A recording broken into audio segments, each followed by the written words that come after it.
Dear children, in the previous class, I have explained you the various atomic models suggested by J.J. Thomson and Rutherford. We also studied that there were drawbacks in the Rutherford model.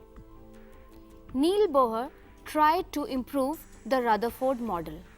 But before taking up the Niels Bohr's model, let me tell you that what historical development helped Niels Bohr to establish his atomic model.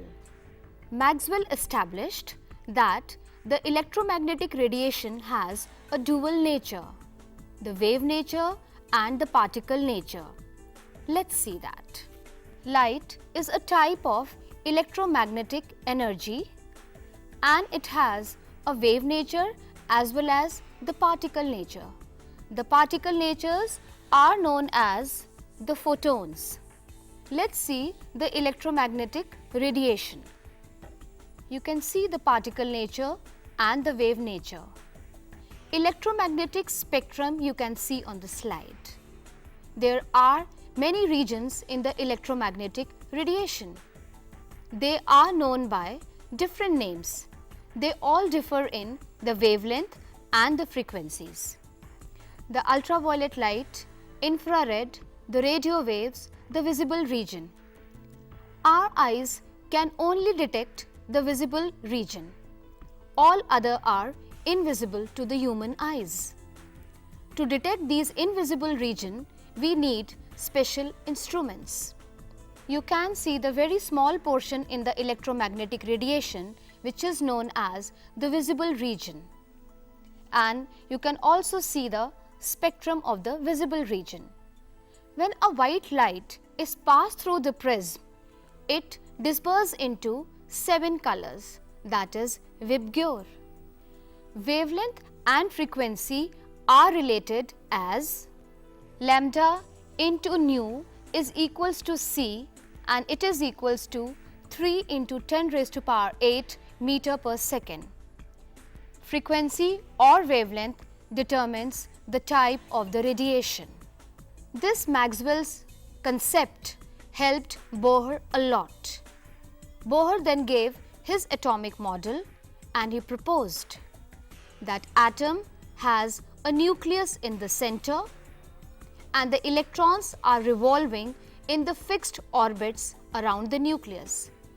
These orbits have the fixed radius and energy and they are present in the form of the concentric rings.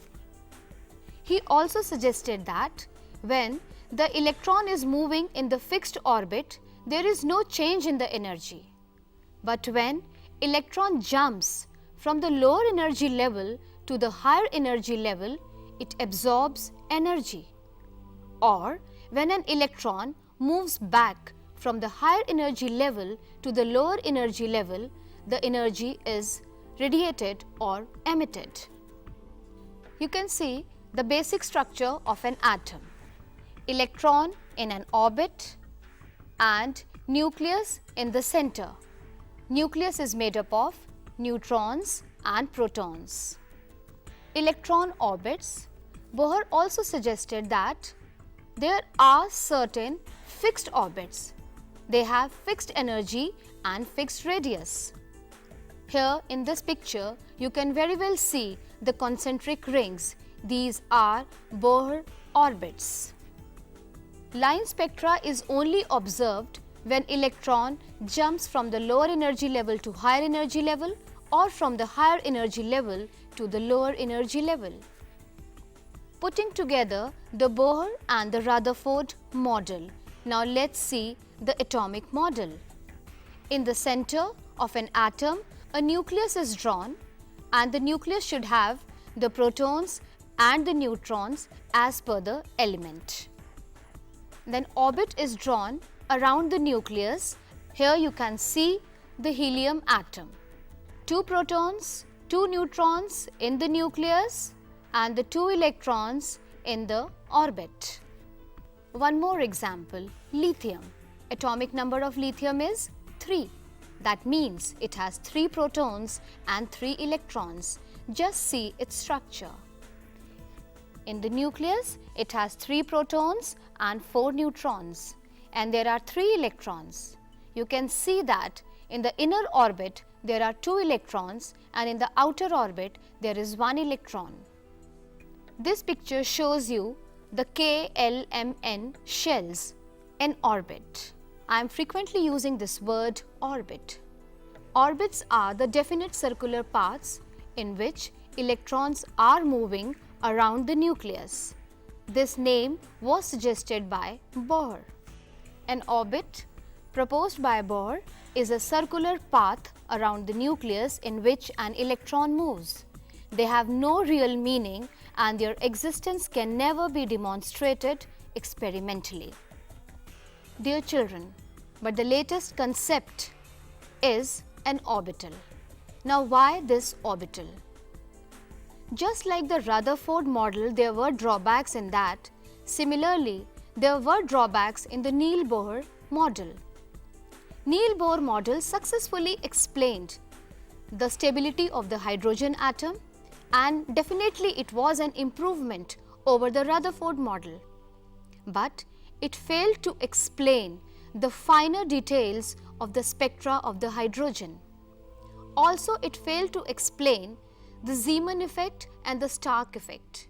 That is why there is a splitting in the spectral lines in the electric field and the magnetic field. Bohr model only successfully explained the hydrogen atom and its structure. It failed to explain the spectrum of the other atoms. It also failed that how atoms combine to form molecules. It was all explained by quantum mechanical model of the atom. The quantum mechanical model of an atom suggested that there is nothing like orbit, there are orbitals. Now let us know what are orbitals. These are the regions around the nucleus where chances of finding the electron is maximum. There is no definite path like orbit. The scientists, they used to explain the atomic model like a solar system. Just like the planet is moving around the sun, similarly they thought that electrons are moving around the nucleus in the definite path.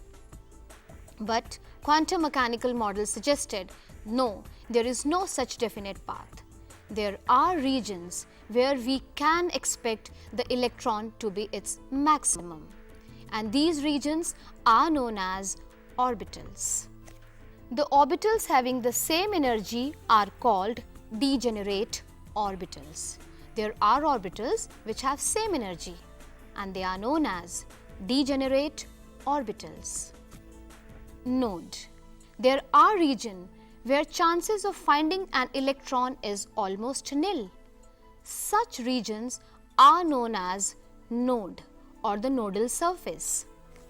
The total number of nodes is given by n minus 1. For example, the 2s orbital, the number of nodes will be 1. Now let me tell you the shapes of the various orbitals. The s orbital. The s orbital is spherically symmetrical. That means chances of finding the electron around the nucleus is equal in all the directions. The size of the 2s orbital is larger than the 1s orbital. The same way, the size of the 3s orbital is larger than the 2s orbital. I will discuss it later when I will explain the quantum numbers. P orbital. There are 3 types of p orbitals as per their orientations along x-axis, y-axis and z-axis. The p orbitals are designated as px, py, pz. The p orbitals are dumbbell shaped. D orbitals. The d orbitals, there are 5 types. Again there are dumbbell shaped, but there are double dumbbells. They are designated as dxy, dyz, dxz, dx square minus y square and dz square. you can see a very clear picture of the d orbitals. In first 3 d orbitals, you can see that the dumbbells are bisecting the respective x's. But in dx square minus y square and dz square orbitals, the dumbbells are along the axis. Specifically in dz square, you can see that it is just like the p orbital, but in the center there is a donut. Here all the 3 p orbitals px, py and pz are represented together, and you can see the movement of electrons. Here you can see the orbits and the orbitals. Dear children, till now we have studied the dual nature of the electromagnetic radiations, the electromagnetic spectrum, and how it helped the Niels Bohr to establish its model of an atom, and the shapes of the various orbitals. In the next chapter, we will study about the quantum numbers and the electronic configuration.